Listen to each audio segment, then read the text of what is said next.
Welcome to Wesley Impact once again. Today I'm going to be talking in that continuing series on 1 Peter. And we're also going to take a look at Wesley Mission's commitment to provide best practice employment for people with a disability. And we meet the co-founder of Bus Stop Films, a not-for-profit organisation with a very specific mission. Genevieve Clay-Smith is a disability advocate who rose to prominence in 2009 when she won our very famous Trot Fest competition, which is the biggest short film competition in the world. Her film, Be My Brother, showcases a man with Down syndrome. Gerard O'Dwyer has a great passion and a talent for acting. Tell us more is welcoming Genevieve into the studio. But I want to really, if I can first, Genevieve, say it's good to have you here. And then to say, tell us a bit about that upbringing, because you're quite open about the fact that your upbringing was tough and you knew what it was to be bullied at school and internet bullying, which led eventually to self-harming and depression. But what was that like? Tell us about it.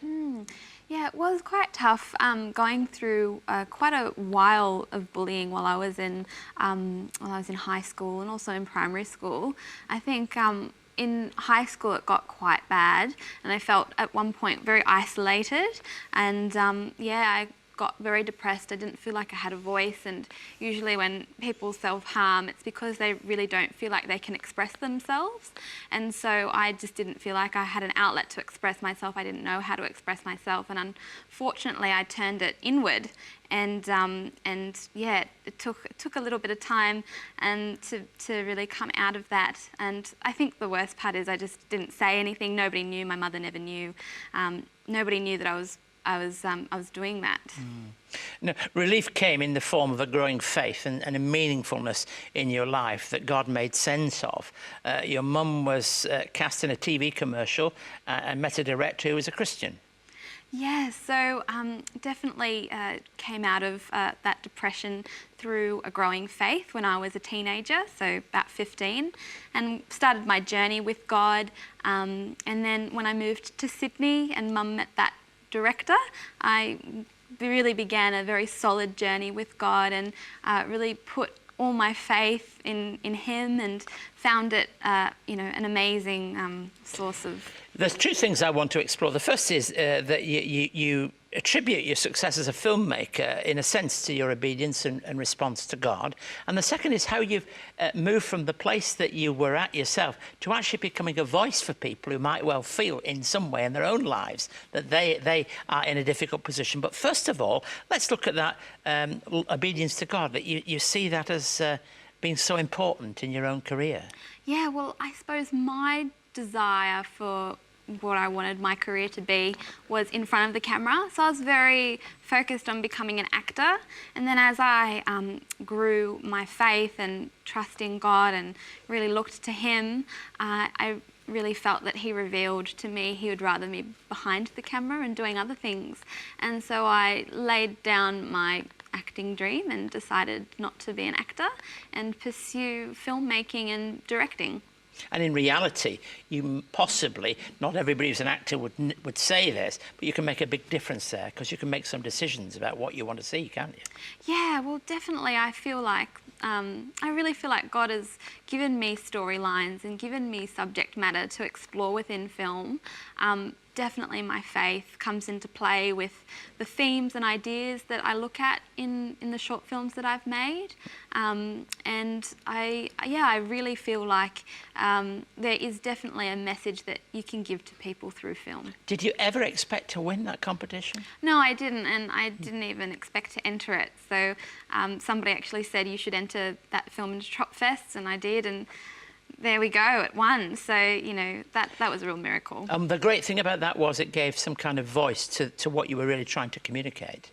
Definitely. So I think it's really important that there is media and material and films out there that represent people with a disability in a really positive and empowering way. And I think Gerard was really able to become a spokesperson for people with disability and really show others what's possible for people with disabilities. And I was really proud to be able to be a part of putting him on screen.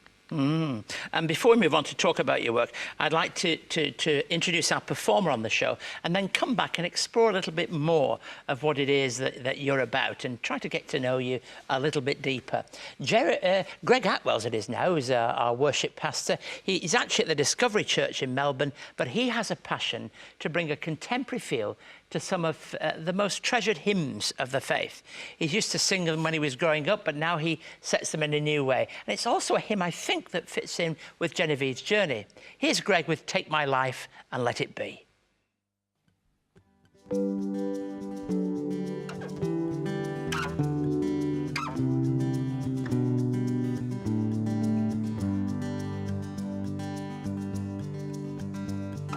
Take my life and let it be consecrated, Lord, to Thee. Take my moments and my days, let them flow in ceaseless praise. Let them flow in ceaseless praise. Take my voice and let me sing, always only for my King. Take my lips and let them be filled with messages from me, filled with messages from me.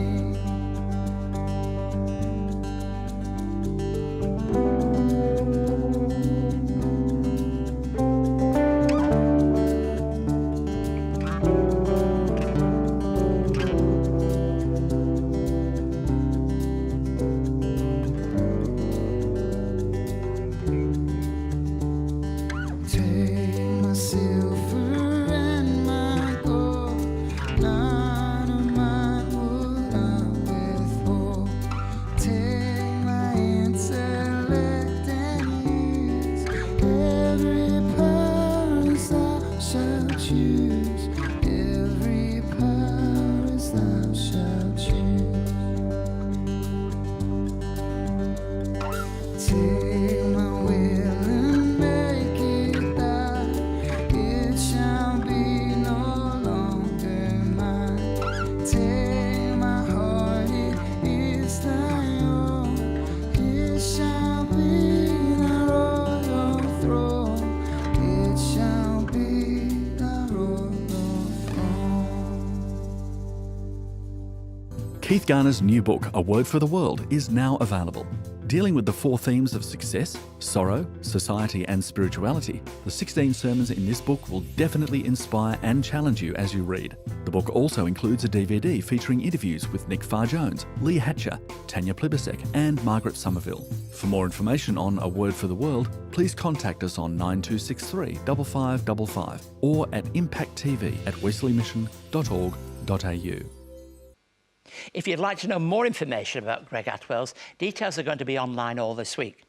Genevieve, let's continue our conversation and particularly let's talk about bus stop films. How did that begin? Well, it really began with the Tropfest win. So a really amazing thing that I'm very proud of with that film is that we made the film with people with disabilities working behind the scenes. We felt very strongly that if we were going to make a film about a person with a disability, then we needed to make it with people with disabilities. And when that became quite successful, that film, Eleanor Winkler, who was the film's producer, and I decided that we should co-found a not-for-profit that gives people the opportunity to do that. So that's how it started. So you saw this as the beginning of something far, far bigger, ultimately. Absolutely. Having people working on a film set, I thought was really special, because it obviously doesn't happen very often. The film industry is a very difficult industry to get into, so we wanted to provide opportunity for that. So what does the course or students that come along, what does it involve and what particular lessons do you hope that they'll learn to equip them for the future? So with Bus Stop, we run weekly filmmaking workshops, and they're theory-based workshops as well as practical workshops. So I'm very passionate about teaching about film theory and the art of filmmaking. So they get a lot of insight into film history, what mise-en-scene is, film noir, genres. We teach all about that, and then we also do practical workshops in class too. Sounds very exciting. We'll all be joining up. You know, it sounds so much about that industry. But what do you? This isn't just about what do you get out of doing that? I really love teaching. I love seeing students that may not have had the opportunity to go to university or do a course where they get to learn about these concepts, come away learning things about the film industry. I really love seeing my students grow and retain that information, come back to me, say, hi, I saw this film, it was a romantic comedy or a film noir, and it had this mise-en-scene in it, these elements of mise-en-scene, and my students, they're really active in reporting back to me what they've learnt in class, and I love that, and that's been happening for 2 years now, and it's very rewarding. I mean, and when you look at people in Hollywood, lots of them didn't have lots of background to make them what they were, but you're not going to make that break today as easily as some of those did in the past without really understanding about the industry. And tell us a little bit about how you help other people to get their own start in this world. I mean, they do it by the courses. Your friend Noel is now working at Grassroots, isn't he, in a film in Sydney, for example? Yeah, so for my master's project for last year, I decided to, look into working with the African Australian community, particularly the Sudanese community, in terms of bringing some of their stories to screen. And again, with really wanting to include people in the filmmaking process, I felt it was very important that people in that community were going to benefit from having the film made. And so when I partnered up with Noel, who was part of the Sudanese community, I said, what do you want to get out of it? And he said he wanted to become a cinematographer, learn more about that. And so as a direct result of working on our film set, he got a job on Angelina Jolie's film and is now working in the industry. He's on the next film, God of Egypt. So I was really happy that he was able to get that opportunity. That's what they call quite a break, isn't it, really? It was wonderful. I was just so happy that that happened for him. I just think it's so important that we're looking out for each other in the film industry and really helping each other to get breaks and get work. And then just to conclude, how has your own Christian walk and life and witness grown through what you're doing? Look, I think it's a lot about trust. I think I have to trust God a lot with what I'm doing. A lot of the time, I don't know what the next steps are. If I had no plans to make a film about the subject matter that I have made. So, people with disabilities, and then just recently working in the refugee community, I hadn't planned to work in those areas, and I just felt really strongly to do it, and I just trusted God, and he just made the path straight. So I just find it a lot of trust. My journey is built on trust. Genevieve, two things. First of all, thank you for coming in. And secondly, we want to keep encouraging you to make films for people who don't always have a voice and who might have the opportunity if only given the right break with the right people in the right place. So thanks for coming and sharing with us. We wish you well in all that you do, and we'll be back in just a moment. It's been 200 years since the first Methodists met in Australia. To celebrate 2 centuries of faith and pioneering care, CEO and presenter Reverend Dr. Keith Garner takes us back to where it all began. But we don't begin here at the heart of London. We begin in a town in the north of England. In this fascinating narrative, Reverend Garner chronicles the history of the life and times of the founder of Methodism, John Wesley. This fresh and thought-provoking documentary takes us on a journey throughout the United Kingdom, beginning in John Wesley's hometown of Epworth. John Wesley was born here on the 17th of June, 1703. This 1-hour DVD travels onto his education years and beginnings of social justice in Oxford, to his final years in London.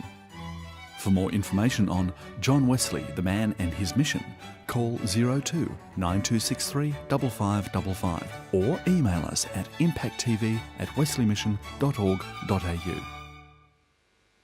Wesley Mission has just released a national report on carers and the disability sector. 1/3 of all Australian households include a person with a disability. And today we look at one of our flagship centres that recently celebrated 40 years in operation. This story also highlights the living legacy of David Morgan, a man who donated land to Wesley Mission to fulfil a dream all those years ago. The David Morgan Centre began 40 years ago when Alan Walker asked David Morgan if there was something he would like to contribute to Wesley Mission. I am standing on an acre and a half of land right at the Rydalmere railway station. This land has come to us as a beneficent gift to meet human need in Sydney. David Morgan had some land that he wanted to use for the purpose of people with a disability or people who were vulnerable in the community. The day the centre opened, I do remember coming. I remember it was Bill Hayden who actually opened it. The atmosphere was very happy because it was something that had been planned, and at last, here it was. The David Morgan Centre's come a long way in 40 years. We started with 20 people, we now have 110. Generally, what we do has changed. There used to be a lot of hands-on mechanical products that were put together on the site, but now we generally do repackaging. At the David Morgan Centre we do a variety of work, both on-site and off-site. On-site in the factory we do products like car care products, we relabel bottles, we also do mail-outs for customers. Also what we do is working with medicinary products and veterinary products and repacking those and labelling those products for customers. Off-site we do a variety of mainly property maintenance services. My name's Craig Mitchell. I've been here about nearly 15 years and I enjoy working here. I do a bit of cleaning, gardening and lawn mowing and pruning. It's like a family. I've got lots of good friends. We started back in 1996. We started off with internal Wesley Mission customers. Our major customers nowadays are Telstra, who we do extensive gardening and cleaning work for. We also do a lot of work for Department of Housing. In the last 12 months or so have expanded into graffiti removal. The crews that go out and do the work for us, they're positive, they get stuck into the work, they love doing it, and just giving people with disability a go, I reckon it's great.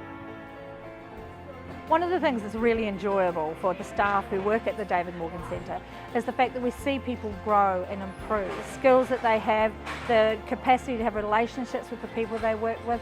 Over the years, the David Morgan Centre's had a number of significant events. They had a 25-year celebration. We've had weddings here. So people here have got married to each other. We've had people who have had children.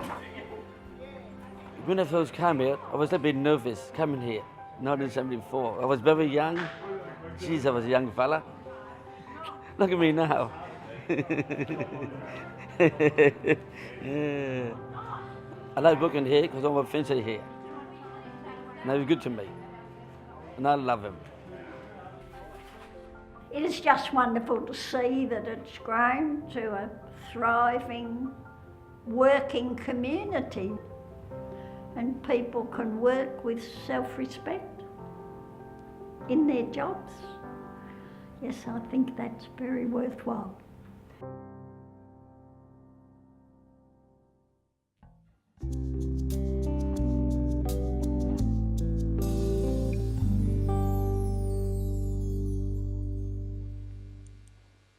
Following on from our observations in 1 Peter, particularly about the sufferings of Christ, we see that Peter addresses the question of Christian witness. And I'm just going to read you one verse from 1 Peter. It's perhaps, if not the first, the second best verse in 1 Peter, and it's important in terms of our Christian witness. It reminds us in a very personal sense that we have an obligation to be witnesses. We're told to always be prepared to give an answer to everyone who asks you, to give a reason for the hope that is within you. And to do this with gentleness and respect. Now, sometimes people quote scripture out of context, and this marvellous word of Peter is often merely spoken about as though you've got to be ready to give an answer if somebody asks you a question. But the verse has to be understood in its context, which is suffering for doing good. And the apostle emphasises that our readiness to explain our faith has got to be very, very alive. To churches that might be doing this already or have to do so in the near future, it's a very poignant scripture. Our message is one of hope, a reality that is in short supply in the world around us, but certainly at this particular time when they were either suffering or about to suffer, it's a very real issue. As a starting point, I offer you 3 practical pointers today. First of all, we don't have to know everything to talk about faith. Now, what was lovely about the interview earlier in this show is that we saw that expressing faith and witnessing to faith is not just about repeating words, and nor is it about knowing every aspect of theology. Though our faith undergirds and our biblical understanding is so very important, it's about living it out in the lives in which we're called to be. We don't have to know everything about it. And I reckon occasionally, simply to say, I don't know the answer to that's okay. But at least we ought to be ready. Secondly, how we respond is as important as what we say. That's why I think those verses that are found at the end of that particular section are so important. But do this with gentleness and respect. So it isn't learning off pat, as it were, answers that might just make people feel something. We must be ready always to give it. So I emphasize now, we must do this with gentleness and respect. Let's unpack that. What does that mean? Well, it certainly doesn't mean that when we're trying to witness for our faith that we're aggressive about that witness. Nor does it mean that when we respond to people, we do so in a way that sounds arrogant. And always giving people the dignity in a conversation to allow people to have that conversation. We have endless guests on this show, and the greatest witnesses that I meet as I meet people here is that those people who've really taken time to understand those who are in the context of their witness.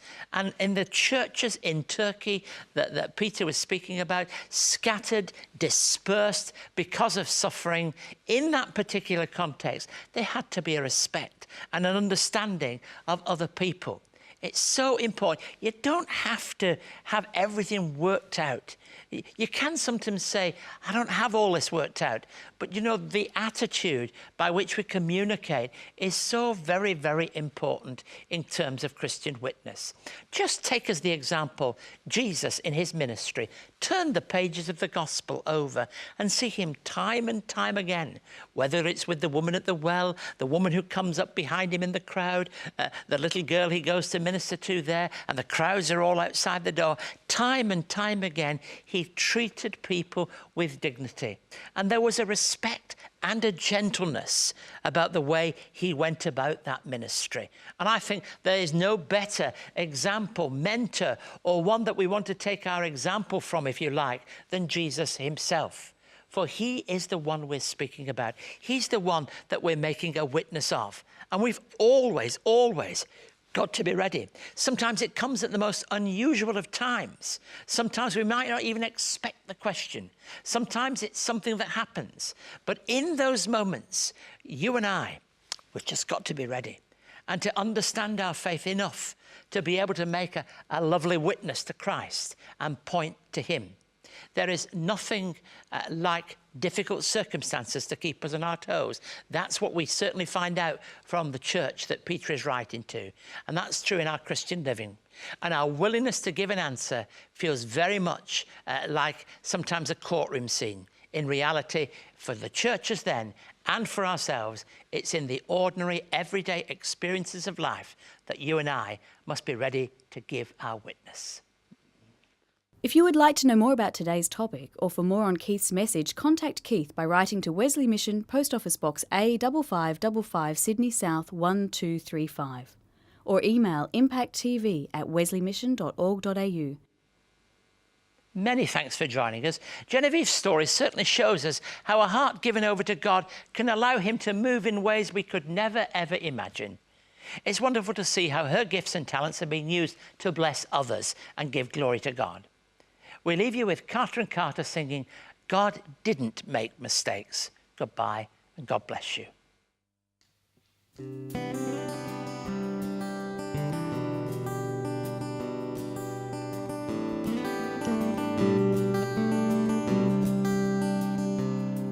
I remember running home from school, tears streaming down my face. Through the open door I flew into my father's strong embrace. And as he wiped my tears away, I found the strength to speak. The kids at school all call me names. What's wrong with me? He said, God made you perfect. Just you remember that. Every hair he put in place, every freckle on your face, he made you perfect. No matter what they say, you see when God made all of us, he didn't make mistakes. And when I look into my mirror, not liking what I see, I try to find the smile that hides my insecurities. 'Cause in my heart the worst is easier to believe. And every time I